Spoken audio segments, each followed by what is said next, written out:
감사합니다.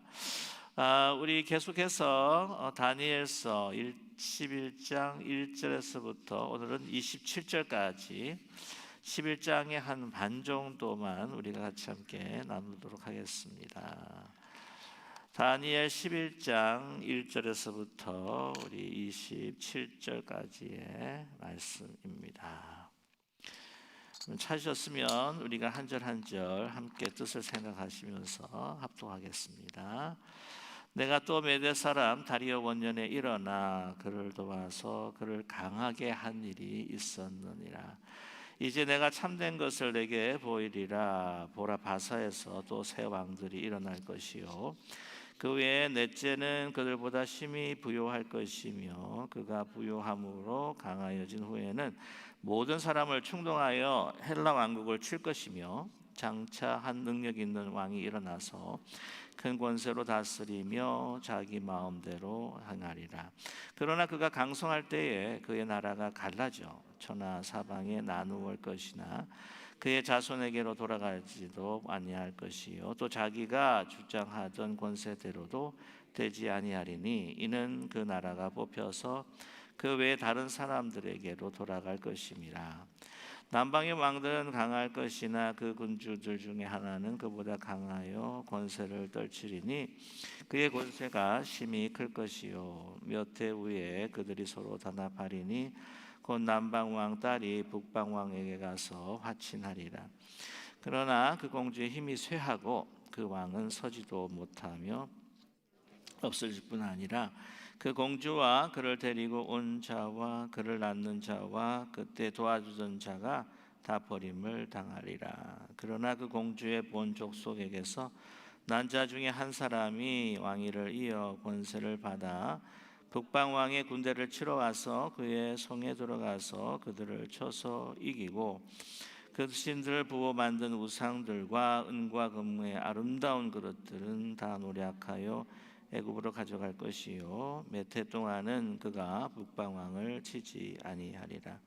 북방왕이 남방왕의 왕국으로 쳐들어갈 것이나 자기 본국으로 물러가리라. 그러나 그의 아들들이 전쟁을 준비하고 심히 많은 군대를 모아서 물이 넘침과 같이 나올 것이며 그가 또 와서 남방왕의 견고한 성까지 칠 것이요 남방왕은 크게 노하여 나와서 북방왕과 싸울 것이라. 북방왕이 큰 무리를 일으킬 것이나 그 무리는 그의 손에 넘겨준 바 되리라. 그가 큰 무리를 사로잡은 후에 그의 마음이 스스로 높아져서 사완망을 엎드려줄 것이나 그 세력은 더하지 못할 것이요 북방왕은 돌아가서 다시 군대를 전보다 더 많이 준비하였다가 몇 대 곧 몇 해 후에 대군과 많은 물건을 거느리고 오리라. 그때 여러 사람이 일어나서 남방왕을 칠 것이요 내 백성 중에서도 후악한 자가 스스로 높아져서 환상을 이루려 할 것이나 그들이 도리어 걸려 넘어지리라. 이에 북방왕은 와서 토성을 쌓고 견고한 성읍을 점령할 것이요 남방 군대는 그를 당할 수 없으며 또 그가 택한 군대라도 그를 당할 힘이 없을 것이므로 오직 와서 치는 자가 자기 마음대로 행하리니 그를 당할 사람이 없겠고 그는 영화로운 땅에 설 것이요 그의 손에서 멸망이 있으리라. 그가 결심하고 전국의 힘을 다하여 이르렀다가 그와 화친할 것이요 또 여자의 딸을 그에게 주어 그의 나라를 망하게 하려 할 것이나 이루지 못하리니 그에게 무익하리라. 그 후에 그가 그의 얼굴을 바닷가로 돌려 많이 점령할 것이나 한 장군이 나타나 그의 정복을 그치게 하고 그 수치를 그에게로 돌릴 것이므로 그가 드디어 그 얼굴을 돌려 자기 땅 산성들로 향할 것이나 거쳐 넘어지고 다시는 보이지 아니하리라. 그 왕을 이을 자가 압제자를 그 나라의 아름다운 곳으로 두루 다니게 할 것이나 그는 분노함이나 싸움이 없이 몇 날이 못되어 망할 것이요 또 그의 왕위를 이을 자는 한 비천한 사람이라. 나라의 영광을 그에게 주지 아니할 것이나 그가 평안한 때를 타서 속임수로 그 나라를 얻을 것이며 물 같은 군대가 그에게 넘침으로 말미암아 패할 것이요 동명왕도 그렇게 될 것이며 그와 약주한 후에 그는 거짓을 행하여 올라올 것이요 소수의 백성을 가지고 세력을 얻을 것이며 그가 평안한 때에 그 제방이 가장 기름진 곳으로 들어와서 그의 조상들과 조상들의 조상이 행하지 못하던 것을 행할 것이요 그는 노력하고 탈취한 재물을 우리에게 흩어주며 계략을 세워 얼마 동안 산성들을 칠 것인데 때가 이르기까지 그리하리라. 그가 그의 힘을 떨치며 용기를 다하여 큰 군대를 거느리고 남방왕을 칠 것이요 남방왕도 힘이 크고 강한 군대를 거느리고 맞서 싸울 것이나 능히 당하지 못하리니 이는 그들이 계략을 세워 그를 침이니라.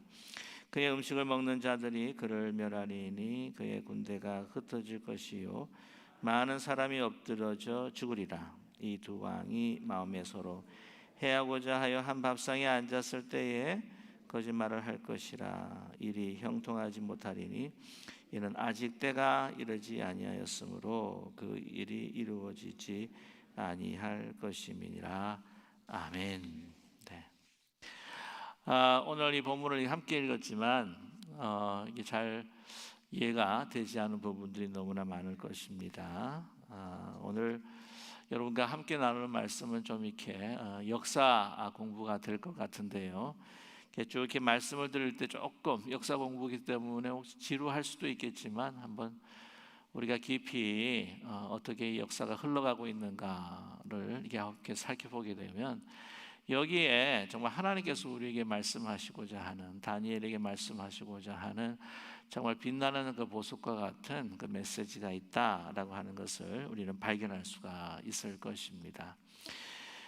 우리 다니엘서 우리 그 10장을 보게 되게 되면은 이 맨 마지막 이제 부분이 이 그 메데바사 특별히 이 페르시아가 망하고 이제 헬라 제국권으로 이제 그 권세가 이제 넘어갈 것이다라고 하는 것을 이제 예언을 하면서 이제 끝에는 그 안티오커스 에피파네스의 그 출현을 또 이렇게 예언을 하고 있지 않았습니까? 오늘 이 그 11장은 이 10장의 하나의 연속이다라고 이렇게 여러분 보시면 되겠습니다. 그래서 11장 같은 경우에는 오늘 27절까지 읽었는데 이 상반부까지 그 헬라 그 제국의 그 역사가 이제 어떻게 지금 펼쳐지고 있는가라고 하는 것을 조금 더 상세하게 우리에게 소개하고 있습니다. 그래서 전반부 같은 경우에는 잠시 이 바사국 그러니까 페르시아에 대한 그 역사를 조금 언급을 하고 그것이 이제 헬라 제국의 역사로 이제 넘어가면서 그 헬라 제국이 나중에 이제 네 등분으로 나누게 되는데 그 가운데 가장 강대했던 이 두 나라죠. 그 톨레미 왕국하고 셀루큐스 왕국의 그 충돌 그리고 그 권세가 또 어떻게 이루어지고 어떻게 망하고 하는 그 흥망성쇠에 대한 이야기들을 우리에게 해주고 있습니다.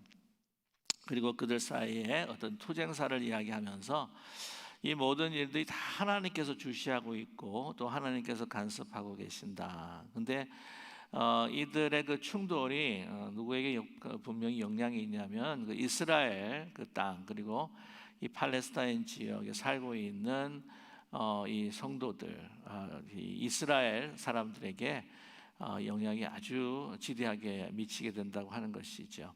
그러나 가만히 살펴보게 되면은 이 역사라고 하는 것이 여러 가지 이제 면으로도 해석을 할 수가 있는데 오늘 말씀 보게 되면 이 두 나라의 어떤 그 큰 충돌, 셀루큐스 왕조 북왕국입니다. 오늘 쭉 이렇게 읽어보시게 되면은 이제 북방왕이라고 하는 표현이 나오고 이제 남방왕이라고 하는 표현이 나오는데 이 북방왕은 이제 셀루큐스 이제 왕조고요. 그다음에 이제 남방왕은 톨레미 이제 왕조입니다.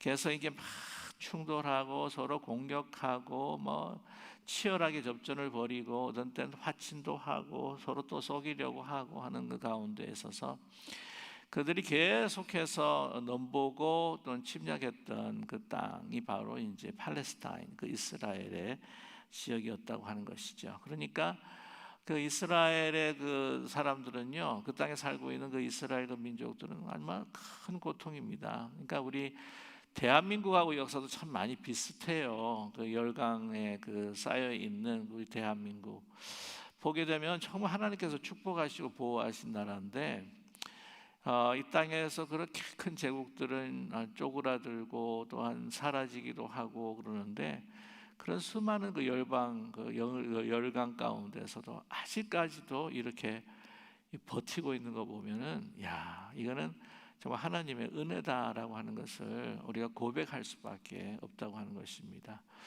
뿐만이 아니라 요즘 보게 되면은 뭐 뉴스를 보면은 뭐 말도 많고 탈도 많고 하지만은, 그러나 이 모든 면에 있어서 경제, 군사, 뭐 문화, 예술 이런 면에 있어서 정말 이제는 선진국과 이렇게 대등한 그 입장을 가질 수도 있는 이제 그런 수준이 되었다라고 하는 것을 우리가 너무나 잘 알고 있지 않습니까?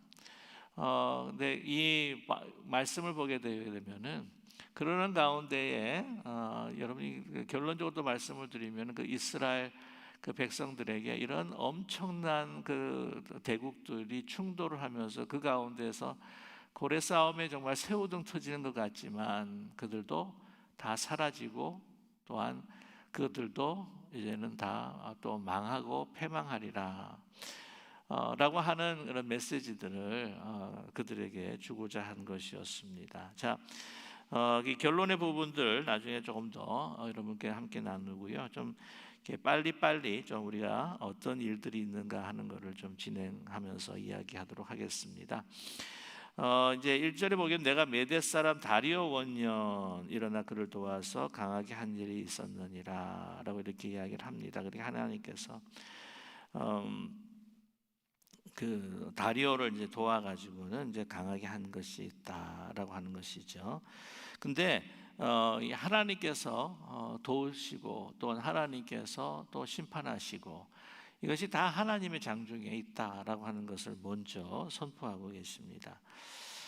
물론 이제 바사국 이 다리오도 사라지고 그 다음에 고레스 왕이 그때는 이제 등극을 하게 되고 또 그 다음에 그 크고 너무나 광대했던 그 나라가 영원할 것이라 생각이 들죠. 그러나 그렇지 않았다고 하는 겁니다. 자, 그래서 2절 말씀 보게 되면 이제 내가 참된 것을 내게 보이리라. 참된 역사, 하나님께서 너에게 알려주는 역사죠. 세상 사람들이 이야기하는 관점에서 보는 역사가 아니라 하나님이 너에게 알려주는 역사, 참된 것을 내게 보이리라. 바사에서 페르시아에서 새 왕이 일어난다라고 이야기합니다. 그리고 넷째는 그들보다 심히 부하다. 그 부요함으로 강하여진 후에는 모든 사람이 충동하여서 헬라 왕국을 치게 될 거다라고 이렇게 이야기를 합니다. 이 보면은요, 이 새 왕은 고레스 이후에 나타나는 새 왕입니다. 그래서 캄비세스, 그 다음에 두 번째는 스멜디스, 세 번째 다리오 히스티스페스라고 해서 새 왕이 이제 나타나는데 그 이후에 오늘 보게 되면은 이제 넷째 왕이라고 이야기하죠. 부요하고 강하여진 왕. 그가 누구냐면 여러분 잘 아시는 아하수에로 왕입니다. 에스더에서 나오는 왕이죠. 그의 그 언아들 또 다른 그 이름은 그 좀 더 널리 알려진 크레스크세스토트라고 하는 그런 왕인데요. 크레스크세스 왕이라고 이야기하는데 이가 이제 헬라 제국을 침략을 해요.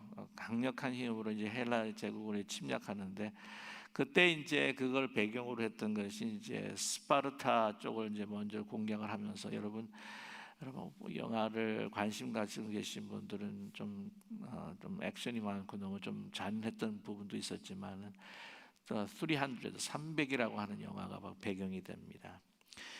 살라무스 그 다음에 그 이후에 이제 살라무스 전쟁을 그 헬라 제국과 벌이게 되는데 알렉산더에게 아주 패배하고 맙니다. 그래가지고는 다시 복수를 위해서 공격을 하는데 플라티아 그 전쟁에서 완전히 이제 그 지고 말아가지고는 이제 몰락을 해버리고 말죠. 그것이 이 바사국, 그 페르시아국의 멸망을 초래하게 됩니다.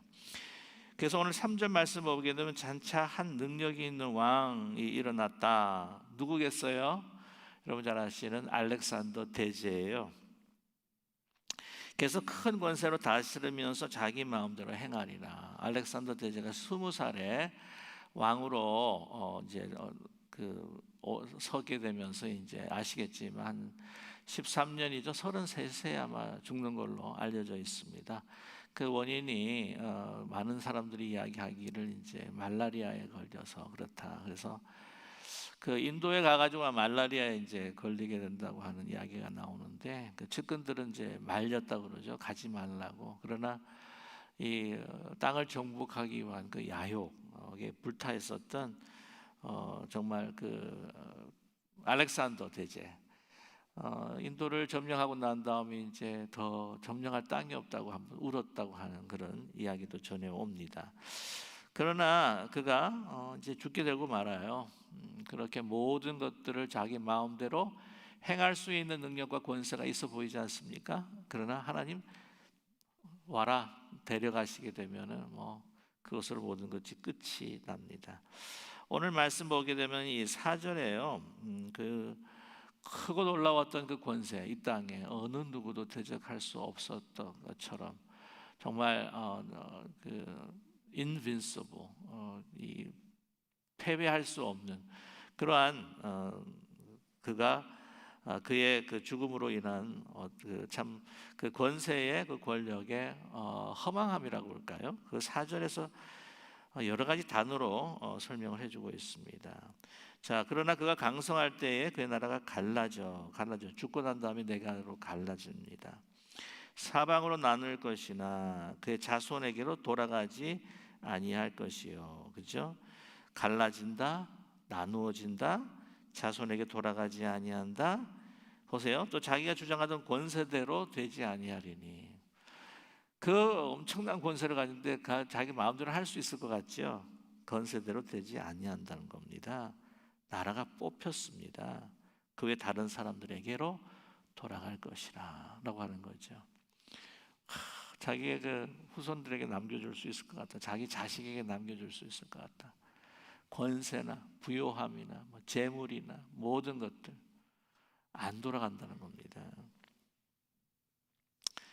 자, 5절 말씀에 보면 남방 왕들은 강할 것이나 남방 왕 말씀드렸죠. 톨레미. 자, 오늘 잠깐 한번 볼까요? 한번 사진을 보시면 이 지도를 조금 보시면 이해가 될 겁니다. 자, 이게 보게 되면 녹색 컬러 빼고 저게 그 이집트 지역 쪽에 그 노란색으로 되어 있는 곳이 바로 톨렘입니다. 남방 왕국의 남방국입니다. 남방의 왕들이 지배하던 곳이죠. 톨레미. 그 다음에 살색처럼 저렇게 되어 있는 그 위에 그래서 지중해 그 연안 그 다음에 이제 팔레스타인 땅을 서로가 이제 막 먹고 왜냐면 잘 보시면은요 그게 그 위에 그 셀루큐스 이제 왕조인데 북방 그 왕국입니다. 그래서 보면 이 북방 왕국 셀루큐스가 톨레미를 치려고 하면 어디를 항상 거쳐야 돼요? 이스라엘을 거칠 수밖에 없습니다. 그 밑에 녹색 지역은 아라비아 지역이라서 거기가 사막이에요. 그래서 건너기 거의 힘들죠. 그래서 제일 그 관문이 어디냐면 바로 이 팔레스타인입니다. 그래서 북쪽에서 남쪽을 치려고 하면은 또 이스라엘을 거쳐야 되고 남쪽에서 북쪽을 거치려고 하려면은 또한 이스라엘을 지나야 되고 그래서 그때 제일 가장 많은 나라들이 열강들이 접전을 했던 그 지역이 이제 아마겟돈이라고 하는 그 평야죠. 자, 아무튼 그래서 이렇게 이제 여러분께서 이 머릿속에 지어 넣으시면 참 좋겠네요. 자, 그래서 그 남방 왕이 이제 그 톨레미가요 본래 좀 맨 처음에는 강했습니다. 그래서 이 BC 200년 전까지만 해도 이 톨레미가 이제 이스라엘 지역을 이제 통치를 하다가 BC 250년까지 하다가 200년부터는 이제 그 셀러큐스가 거기를 또 지배를 하기 시작합니다. 아무튼 근데 그 군주들 하나는 그보다 강하여 권세를 떨치리니 그의 권세가 심히 클 것이다라고 이렇게 말씀하고 있습니다. 그 6절 말씀 보면 몇 해 후에 서로 단합한다고 그랬죠. 그래서 남방왕 딸이 북방왕에 가서 화친하리라. 정략 결혼을 하는 거예요. 그래서 그 남방왕에서 그 톨레미 그 2세가 필라델푸스라고 하는 톨레미 2세인데 자기의 딸을 베레네스라고 하는 그 버니스죠. 우리 우리 영어로는 그 남방왕 딸을 그 북쪽의 왕에 있는 안티오쿠스 2세 이 데오스와 이제 정략 결혼을 이렇게 시키게 돼요. 정략 결혼을 시키면서 그 처였던 본래 처였던 라오디스라고 하는 처를 이제 그 이혼을 시키고 그 다음에 이제 그 정략 결혼을 이제 시키게 됩니다. 그런데 여러분 그 전처였던 라오디스가 뭐 기분이 좋았겠습니까? 안 좋았죠. 그래가지고 어떻게 했냐면은 그 라오디스가 이 베레네스와 안티오쿠스 2세 그 데오스를 독사를 시켜버립니다. 죽여버립니다.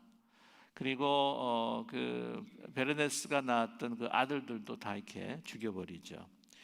그래서 그 라우디스 그 밑에서 태어났던 셀루큐스 그 칼리니쿠스라고 하는 아들을 이제는 그 왕으로 추대하게 됩니다.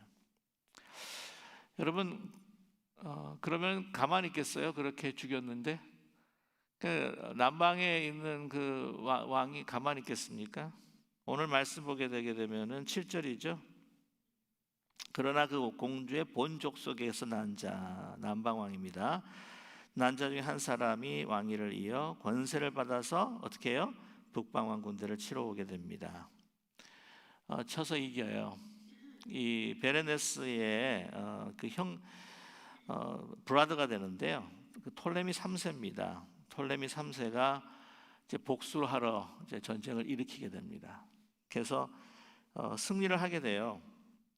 그래서 그 라우디스는 이제 완전히 그 처형을 시켜버리죠. 그래서 보면 8절 말씀 보게 되게 되면은 그 애굽으로 그 전리품들을 갖다가 막 가져갑니다. 물론 이게 승전국들은요, 그 상대방 그 적군들이 그 모셨던 그 신상들, 그 우상들을 갖다가 다 그냥 뭐 글쎄 그 볼모로 데려가는지 모르겠지만 이제 아마 그것도 금으로 만들어져 있는 것들이 많았기 때문에 다 가지고 가고 말아요. 그 전리품도 다 가지고 갑니다. 그래서 몇 해 동안은 북방왕을 그 다음에 이제 치지를 않습니다. 그 이후에 이제 평화협정을 맺게 되는 거죠. 근데 9절의 말씀 보게 되면 북방왕이 어떻게 해요? 남방의 왕국으로 쳐들어갈 것이나 자기 본국으로 물러가리라. 그렇게 나오고 있습니다. 그래서 그 셀루큐스 2세가 할리니쿠스가 이제 당했지만 그 전에 당했지만 이제 그 힘을 모아가지고 다시 공격을 합니다. 그래서 보복 침공을 하는 거죠. 평화 조약을 맺었는데 그거를 이제 파기하고 공격을 합니다. 그래서 톨레미 3세를 공격을 하는데 패배하고 말아요. 이제 그 이야기가 이제 9절에 나오는 거죠. 10절 말씀 보게 되면 그의 아들들이 전쟁을 준비하고 심히 많은 군대를 모아서 이제 물이 넘친 같이 나올 것이며 또 와서 남방과 견고한 성을 칠 것이요라고 말씀하고 있습니다.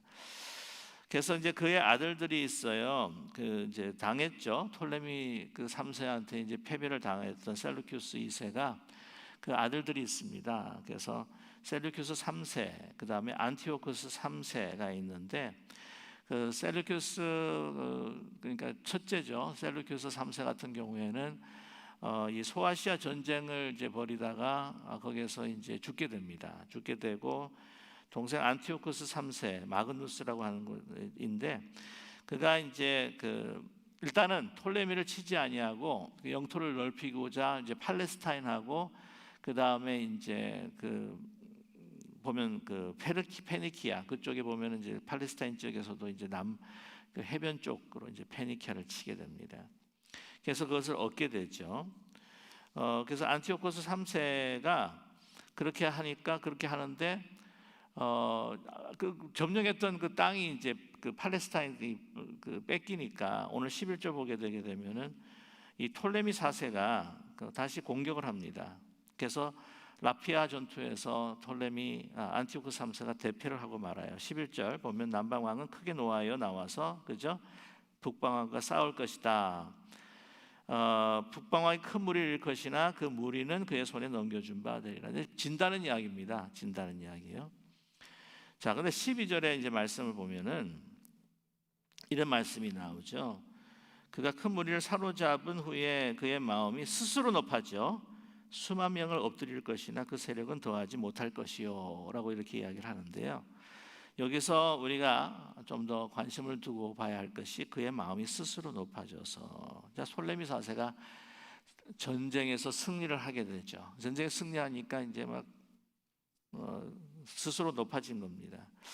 그래서 역사를 보게 되면 그가 어떻게 했냐면 예루살렘에 있는 그 지성소에 들어가 가지고, 지성소에 들어가면 안 되잖아요. 지성소에 자기 마음대로 그냥 들어가는 거예요. 자기가 신처럼. 그런데 지성소에 들어갔다 나왔는데 원인 모를 병으로 죽어버립니다. 그죠? 신기하죠? 그러나 뭐 신기할 것이 없습니다. 하나님을 대적해도 아주 제대로 대적을 한 거죠. 그래서 원인 모르고 죽음을 당해요. 자, 13절 보게 되면 북방 왕은 돌아가서 다시 군대를 이제 준비를 하게 되죠. 그래서 졌으니까 또 앙심을 품고 전쟁 준비를 하는 겁니다. 안티오코스 3세 이후에 페르시아, 아시아,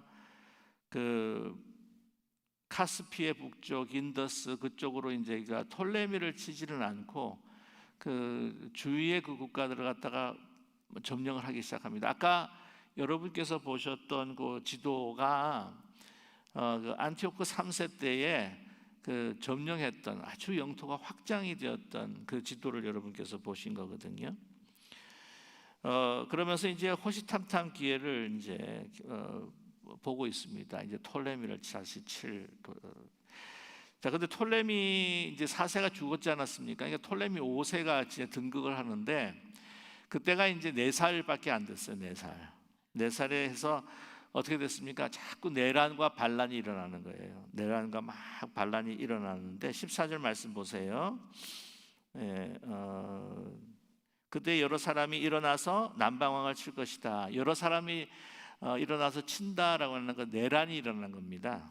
그래서 내 백성 중에서도 포악한 자가 스스로 높아져서 환상을 이루려 할 것이나 그 도리어 걸려 넘어지리라 라고 이렇게 이야기합니다.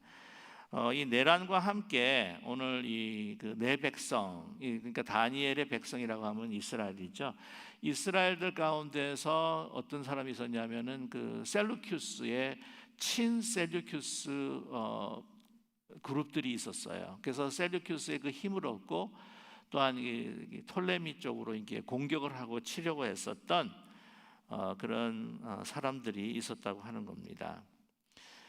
그에 대해서 이야기를 하고 있죠. 15절 말씀 보게 되게 되면은 이제 북방 왕이 이제 뭐 남방 왕이 그 지금 내란이 있고 약해지고 하니까 이제 북방 왕이 쳐들어오는 거예요. 쳐들어와 가지고는 그 셀루큐스 안티오쿠스 3세가 그때는 특별히 마케도니아에 있는 그 빌립 왕과 이제 동맹을 맺어 가지고 치게 됩니다. 톨레미를 공격해요. 팔레스타인을 점령해 버리죠. 오늘 말씀 보게 되게 되면은 특이한 표현이 나옵니다. 16절에 영화로운 땅에 어떻게 해요? 설 것이요 그 손에는 멸망이 있으리라 라고 합니다. 영화로운 땅에 서 있다고 하는, 영화로운 땅이 어떤 땅일까요? 이스라엘 땅이라는 거죠. 그러니까 하나님의 그 눈에는 이 두 왕국도 하나님께서 움직이시지만 하나님의 관심은 계속 어디에 있느냐? 이스라엘 땅에 있는 거예요. 이스라엘 민족이 있다고 하는 것이죠. 자, 보면 그래서 17절 말씀을 보게 되면 그가 결심하고 전국의 힘을 다하여 이뤘다가 그와 화친할 것이요 여자의 딸을 그에게 주어 그의 나라를 망하게 하려 할 것이다. 이루지 못하리니 그에게 무익하리라 라고 합니다. 자, 엔티오쿠스 3세가 애굽의 그 침략 전쟁에 대한 그 전략을 바꿉니다. 정략 결혼으로 시작하는 거예요. 정략 결혼에 자기 딸을 이제 줘가지고는 그 딸을 통해서 좀 이렇게 좀 더 혼란하도록 이렇게 만들려고 했다고 하는 것이죠.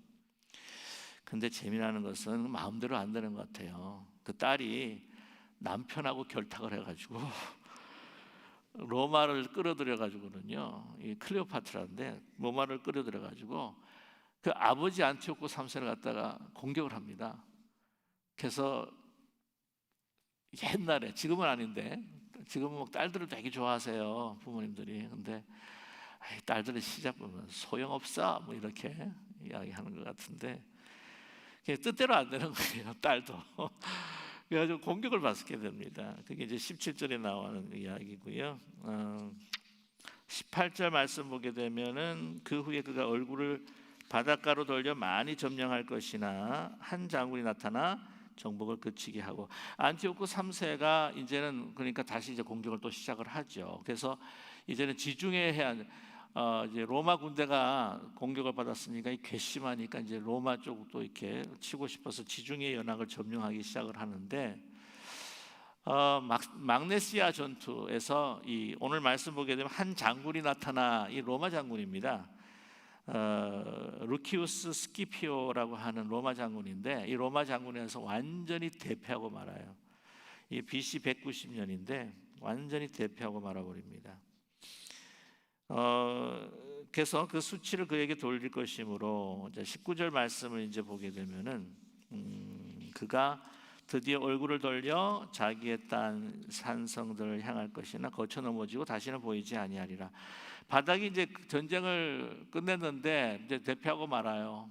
전리품도 없어요. 그러니까 완전히 지금 재정이 바닥이 나버리고 만 거죠. 그래서 안티오코 3세가 그 바닥난 재정을 채우기 위해서 어디를 손을 대냐면은 그 엘리마이스라고 하는 벳사원, 그러니까 그들이 섬겼던 그 우상의 그 사원의 그 물품들을 갖다가 막 이렇게 빼오기 시작을 합니다. 그러다가 이 실패하고 말고 그의 인생이 종지부를 찍고 맙니다. 그래서 죽게 돼요. 죽게 되면서 이제 다시 정권이 이제 바뀌기 시작하는데, 오늘 20절 말씀 보시면 왕위를 이을 자가 압제자를 그 나라의 아름다운 곳으로 두루 다니게 할 것이나 그는 분노함이나 싸움이 없이 몇 날이 못 되어 망할 것이요라고 이렇게 이야기를 합니다. 그래서 그 셀루키우스 그 4세가 그 4세가 징수의 목적으로, 그러니까 3세가 이제 죽어버리잖아요. 4세가 이제 또 이 돈을 갖다가 마련을 해야 되니까 그 점령했던 자기의 그 땅에 있는 그 사람들에게 이제 세금을 징수를 하려고 합니다. 그 재무장관 헬리오도로스라고 하는 사람을 이제 파송을 해가지고는 막 이렇게 그 세금을 갖다가 이제 거두려고 하는데, 이 셀루키스 4세가 누구한테 또 독사를 당하냐면은 자기 재무장관한테 독사를 당해서 죽고 말게 되죠. 그래서 보면 참 허무합니다. 보면은요, 자기 사람이라고 생각했고 자기의 딸이라고 생각했고, 근데 이렇게 계속해서 또한 죽임을 당하고 공격을 받고, 자기 마음대로 계획대로 되는 것이 결코 아니라고 하는 거죠. 오늘 21절 보게 되면 또 그의 왕위를 이을 자는 한 비천한 사람이라, 나라의 영광을 그에게 주지 아니할 것이나 그가 평안한 때를 따서 속임수로 그 나라를 얻을 것이다 라고 이렇게 이야기를 합니다. 그래서 셀루키스 4세가 이제 죽고 난 다음에 이제 누가 이제 올라오냐면은 그 셀루키스 4세의 동생되는 안티오코 4세. 여러분, 이제 이 안티오코 4세가 그 소위 이야기하는 다니엘에서 적그리스도, 안티오코스 에페파네라고 하는 그 왕이 안티오코스 4세입니다. 오늘 말씀 보게 되면 그를 어떤 사람으로 표현을 하고 있느냐면은 오늘 그 21절의 말씀 있죠. 21절에 비천한 사람이다라고 이렇게 이야기하는데, 이 비천한 사람이라고 하는 그 표현은 그 비열한 사람이다라고 하는 뜻입니다. 안티오코스 3세, 그 3세가 이제 죽었다고 이제 말씀을 드렸죠. 그래서 그 이 3세의 그 둘째 아들이에요, 둘째 아들. 근데 로마의 인질로 본래 14년 동안 그 붙잡혀 있었습니다. 근데 그 셀라큐스 4세, 조카라고 이야기할 수가 있는데 셀라큐스의 장자 메트리우스를 어떻게 이렇게 불러가지고는 걔를 로마 감옥에 갇히게 하고 자기가 빠져나오는 거예요. 빠져나오면서 셀라큐스 4세가 자기 형이죠. 자기 형이 그 재무장관한테 죽었다고 하는 소식을 듣고 나가가지고는 재무장관을 이제 죽여버려요. 그래서 조카 대신 자기가 왕이 되는 겁니다. 뭐 어떻게 그 과정들은 제가 잘 모르겠는데 어떻게든 로마로 불러가지고는 이렇게 바꿔치기를 한 거예요, 자기하고. 그러니까 얼마나 머리가 좋은지 모릅니다. 아주 이렇게 장기가 굉장히 밝고 아주 비열한 사람으로 알려져 있어요. 그래서 자기 조카 대신 왕이 됐으니까 이 정당성을 이야기하기 위해서 하여튼 뭐 여러 가지 권모술수, 악의적인 흉계, 그 다음에 정치적인 수단을 가지고 다른 사람들도 제거하기도 하고 압력도 가하고 그렇게 하게 되는 것이죠. 오늘 22절 말씀 보게 되면은 넘치는 물 같은 군대가 그에게 넘침으로 말미암아 패할 것이요, 그다음에 동맹왕 왕도 그렇게 될 것이며, 그렇게 동맹왕 왕도 뭐 넘치는 군대가 오지만 이제 당하기가 힘든 거예요. 23절 보면은 왜 그러냐면 그의 약조한 후에 그는 거짓을 행하여 올라올 것이요 소수의 백성을 가지고 세력을 얻을 것이며. 자, 계속 읽겠습니다. 24절 그가 평안한 때에 그 지방의 가장 기름진 곳에 들어와서 조상들과 조상들의 조상이 행하지 못하는 것을 행할 것이요 그는 노력하고 탈취한 재물을 무리에게 흩어주며 계략을 세워 얼마 동안 산성들을 칠 것인데 때가 이르기까지 그리하리라 라고 이렇게 이야기를 하고 있습니다. 그래서 어떻게 하냐면요, 맨 처음에는 그 조약을 맺어요. 화친 조약을 맺습니다. 그러니까 평안한 때가 되게 되면은 막 공격하기 시작을 하는 거예요.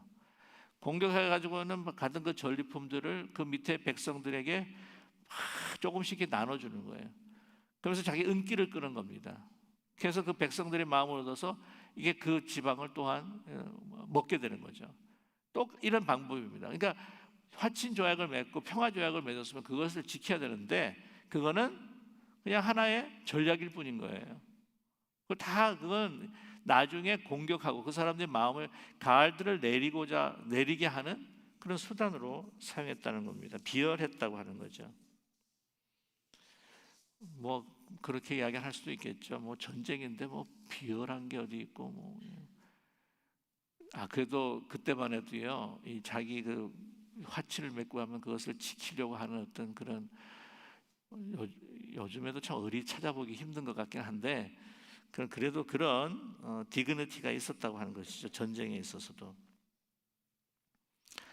그래서 오늘 이 말씀 보게 되면은 그가 25절이죠. 힘을 떨치며 용기를 다하여 큰 군대를 거리고 이제 남방 왕을 치게 됩니다. 남방 왕도 심히 크고 강한 군대를 거리고 맞서 싸울 것이나 능히 당하지 못하리니 이는 그들이 계략을 세워 그를 치민이라 그렇게 이야기를 합니다. 에페파네스가 애굽을 침공을 해요. 네, 그래서 그들을 이제 무찌르게 되는데 그때 이 톨레미 6세, 그 다음에 톨레미 7세가 있었습니다. 근데 톨레미 6세를 이제 붙들어가 가지고는 이제 그 세력이 그래도 굉장히 크니까 두 개로 이제 나누게 합니다. 그래서 톨레미 6세를 반으로 잘라 가지고는 하나를 통치해라. 톨레미 그 7세한테도 반으로 나눠 가지고는 이걸 통치해라. 해 가지고는 이게 갈라놓게 되면 서로가 이제 싸워 가지고는 이제 자멸을 하게 될 거라고 하는 생각을 가지고 이제 하게 되는데 결국에는 이 톨레미 6세하고 톨레미 7세가 그러지 아니하고 서로 싸우지 아니하고 더 하나가 되어가지고 나중에 엔티오코스 에피파네를 이제 공격하는 그런 사건이 일어납니다. 이 17절에 보면은 이 두 왕이 마음에, 이 두 왕이라고 하는 것은 이제 말씀드렸다시피 톨레미 6세하고 톨레미 7세예요. 두 왕이 마음이 서로 해하고자 밥상을 앉았을 때 거짓말을 할 것이라 했을 때, 죄송합니다. 이 두 왕이라고 하는 것은 이 톨레미 6세하고 그 에피파네스, 그 안티오코스 이제 그 4세죠. 안티오코스 4세가 이렇게 마주 앉아가지고는 자기 생각들을 하는 거예요. 둘로 갈라놓게 되면은 얘들이 그냥 자멸을 할 거다. 그런데 톨레미도 6세 같은 경우에는 딴 생각을 하고 있는 거죠. 두 왕이 마음을 서로 해하고자 한 밥상에 앉았을 때, 한 밥상에 앉았는데 두 마음을 갖고 있는 겁니다. 거짓말을 할 것이라 일이 형통하지 못하리니 이는 아직 때가 이르지 아니하였으므로 그 일이 이루어지지 아니할 것임이라. 말하자면 안티오코스 말씀드렸다시피 6세와 7세를 갈라놓고 땅을 다르게 점령을 하도록 하면서 서로 이렇게 싸우겠지라고 이렇게 이간질시키면서 싸우심을 시키려고 이제 하는 그런 계략들이 이제 통하지가 않는다라고 하는 것을 우리에게 말씀해주고 있습니다.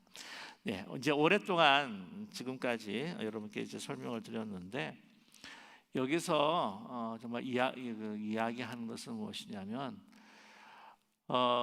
이 큰 그 강대국의 그 투쟁과 전쟁, 둘이 싸우고 또 먹고 또 어떤 때는 치고 또 그러나 그것이 얼마나 허무했는가. 이 알렉산더 대왕에 대한 어떤 그런 이야기를 통해서 그들의 그 어떤 그 충돌로 인하여서 이 뭐죠?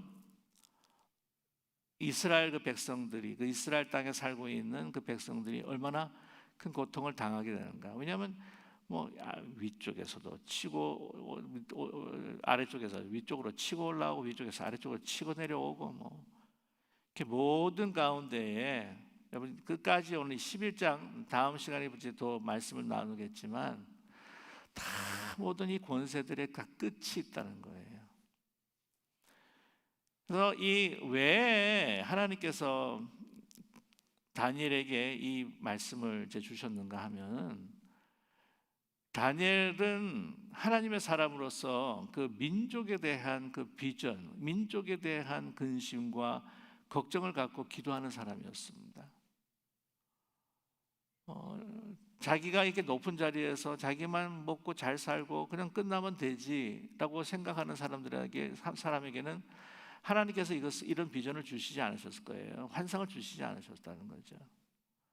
그러나 자기 어떤 생애를 넘어서서 이 민족을 향한 그 근심과 걱정을 가지고 우리 민족이 어떻게 될 것인가 항상 걱정이죠. 왜냐하면 자기가 봐도 이 엄청난 강대국 사이에 쌓여 있는 거예요. 괴로움을 당합니다.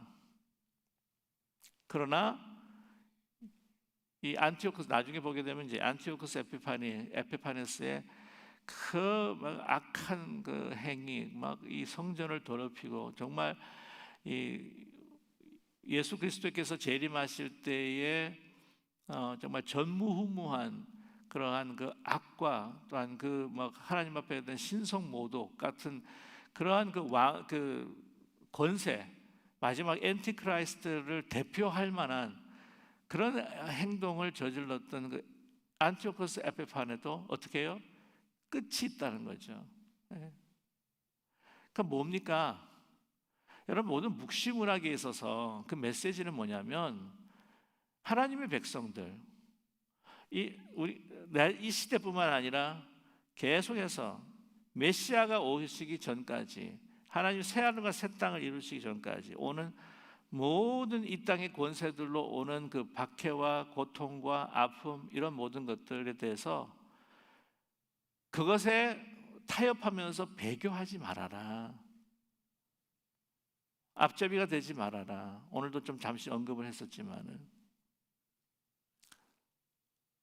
그 믿음을 지키고 하나님을 바라보면서 하나님께서 행하실 그 역사들을 붙들고 나아갈 때에 이 모든 이 현실에서 보이는 엄청난 이 권세들 이것도 진짜 다 지나간다. 다 무너진다. 영원한 것은 없다.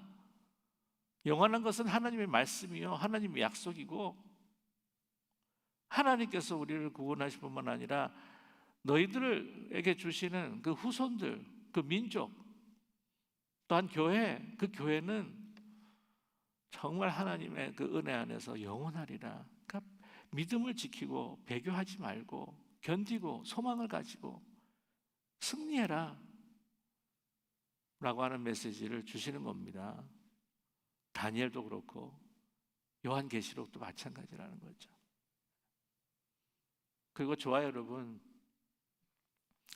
이런 정말 그 거대 담론, 이 거시적인 하나님의 비전과 환상을 볼 수 있는 사람들은요, 이 자그마한 어떤 현실, 어떤 염려, 걱정, 그것에 너무 연연하지 않고 이 모든 것들을 그 하나님께 주시는 그 놀라운 나의 생과 나의 모든 그 시간을 뛰어넘은, 그러나 또한 하나님께서 건설하시는 나의 그 생애를 보면서 이것에 굴하지 아니하고, 우리가 그러한 종말론적 하나님의 그 승리의 시각을 우리가 가지고 있다면, 오늘 우리의 행동은, 우리의 생각과 우리의 행동과 우리의 믿음은 정말 이 세계를 품고 하나님의 역사를 품을 수 있다라고 하는 것을 여러분 마음에 새길 수 있는 저와 여러분 되기를 간절히 소망합니다. 현실에서 이거 넘어가 보려고 그냥 장깨를 부리고, 또한 이렇게 반응하고, 이땐 이렇게 반응하고, 전혀 원칙과 원리 없이 이럴 땐 이렇게 반응, 저럴 땐 저렇게 하고, 이기기 위해서 그냥 막 정략 결혼도 하고, 막 이기기 위해서 막 화친한 것도 깨고, 막 그것도 거짓말하고, 막 이게 아니라는 거예요. 끝까지 하나님께서 주신 그 말씀을 따라 정도를 걷는, 거기에 희망이 있고, 거기에 생명이 있고, 거기에 승리가 있다고 하는 것을 여러분 잊지 않는 저와 여러분 되시기를 주님의 이름으로 간절히 축복합니다.